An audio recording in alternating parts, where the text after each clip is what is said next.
Ngayon po ay isi-share ko po sa inyo ang simple at madaling pagtatanim ng kinchay sa mga timba, ano? Yung pong pinaglagyan ng pintura, patapon na bagay, ano? Madalas ay tinatapon lang yan. So sa ating garden ay pwede po yang mapakinabangan. Magtanim po tayo ng kinchay.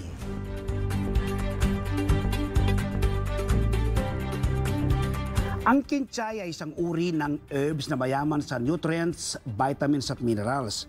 Marami itong taglay na health benefits sa ating katawan dahil sa kanyang taglay na potassium, iron, vitamin A, vitamin B, vitamin C, vitamin D, vitamin B1 at vitamin B2.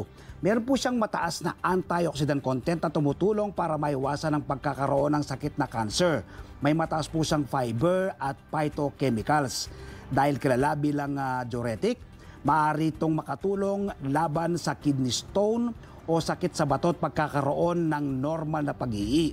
Kung gagawing juice ang kinchay ay isang potent drink laban sa lagnat, ubo at sipon.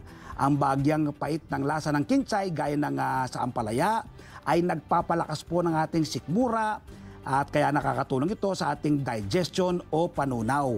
Nakakatulong din para mag-normalize ang ating blood sugar, ang palagyan ng pagkain ng kinchay.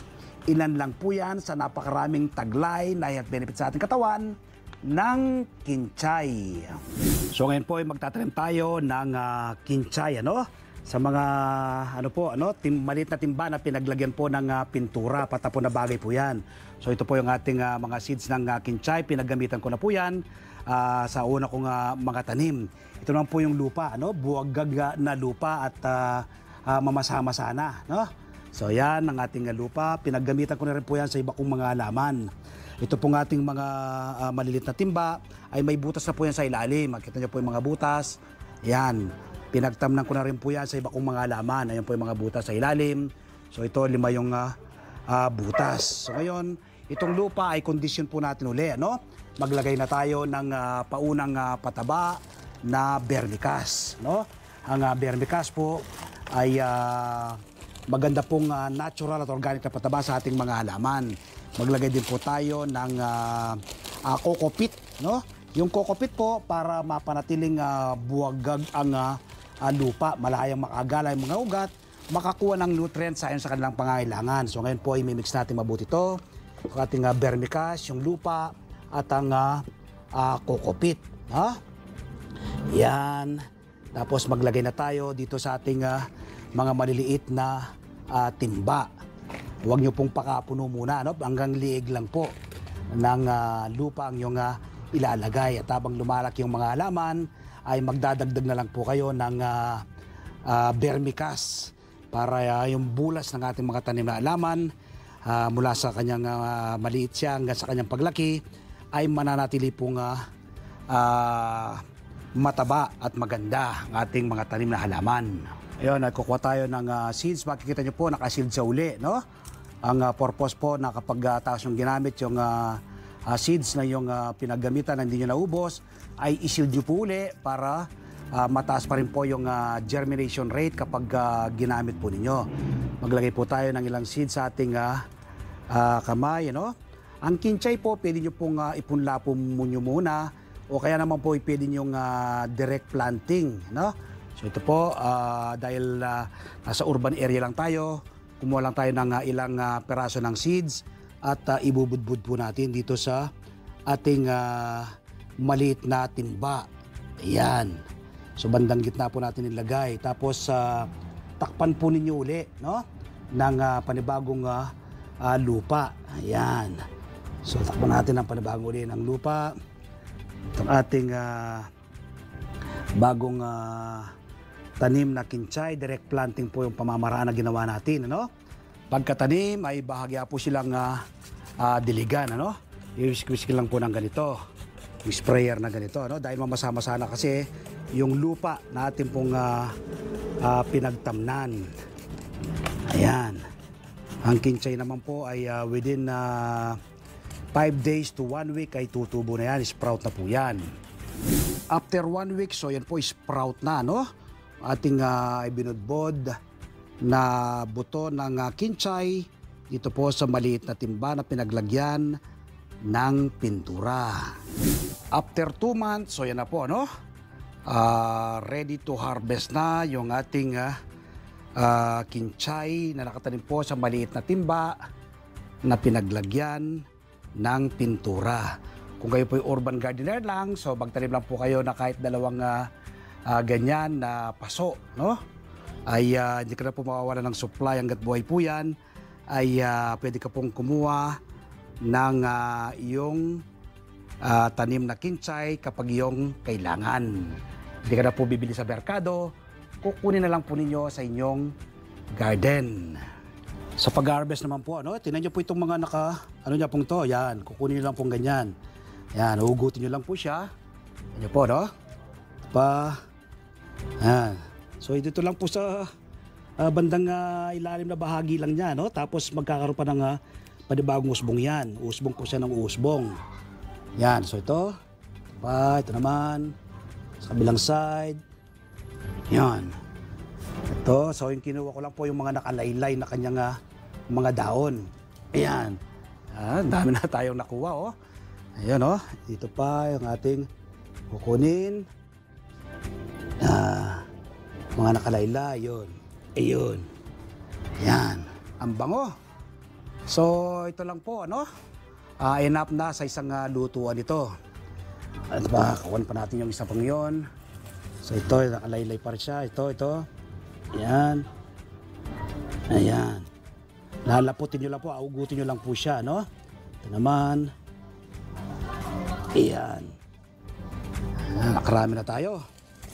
Ito rin. Meron pang mga nakalaylay dito eh. Kunin natin lahat ng nakalaylay. Ito. Yan. So ito, dapat nating na-harvest. So ito po yung ating na-harvest, nating tanim na kinchay. Ngayon po ay magluluto tayo ng masarap at masustansyang ginisang kinchay at tokwa alam magsasakang reporter. Halip po kayo, samahan niyo ako.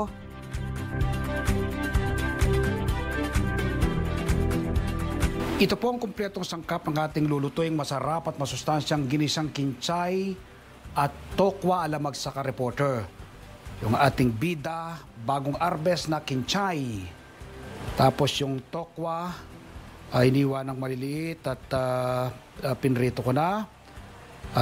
Karne ng manok giniling, no? Na karne ng manok.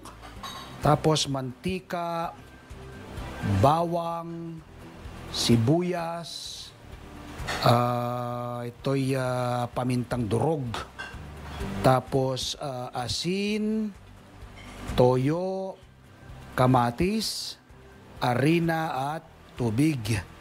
So yun po ang kumpletong sangkap. Lagyan natin ng mantika dahil mainit ng ating kawali. Ayan, medyo painit ng bahagi ang mantika. Lagay na natin ang ating bawang. Lulutuin ng bahagya ang bawang. Yung medyo ma-brown-brown para lumabas yung kanyang aroma. Sunod ay ang sibuyas. Yan. Basta naggigisa, partner yung dalawang yan, no? Pampalasa, pampasarap at pampasustansya. Next, yung ating giniling na laman ng manok. Ayan. Alright, haluin natin. I-mix natin sa unang sangkap. Ayan. Kamatis. Ayan. Sama sa ating paggisa. Kamatis. Sunod ay ang durog na paminta. Yan. Alright, haluin natin. Sunod ay ang asin. Yan. Mix-mix natin. Sunod ay ang toyo. Yan. Okay, yalo din natin ang toyo. No, lagay na natin ang ating tokwa, no? Yung tokwa, sabi na ko nga, niluto ko na yan. Yeah. Iniwa ng maliliit. Yan, i-mix natin mabuti ang tokwa sa naunang sangkap. Yan. Next ay ang tubig. Para may konti siyang sabaw. Yan, para hindi matuyo, no? Ating ginigisa. Sunod ay ang harina. Ayan. I-mix din natin sa gitna ang harina. Alright, tapos haluin natin. Iyon. At ang panguli ay ang ating bida. Ang ating bagong harvest na kinchay. Yan. Ayun. Marami pong gamit ng kinchay, ano? Pangunahin na po dyan sa pansit. Yan, masarap po.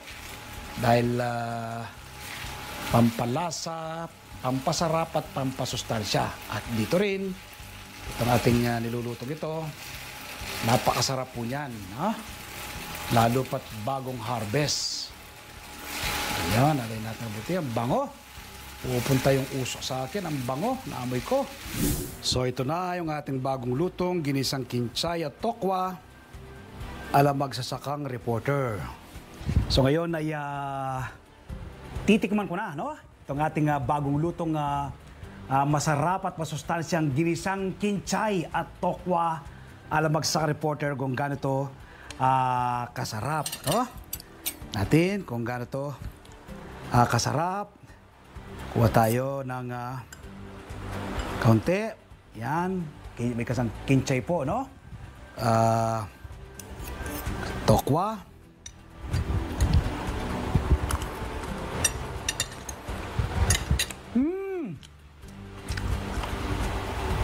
Ang sarap.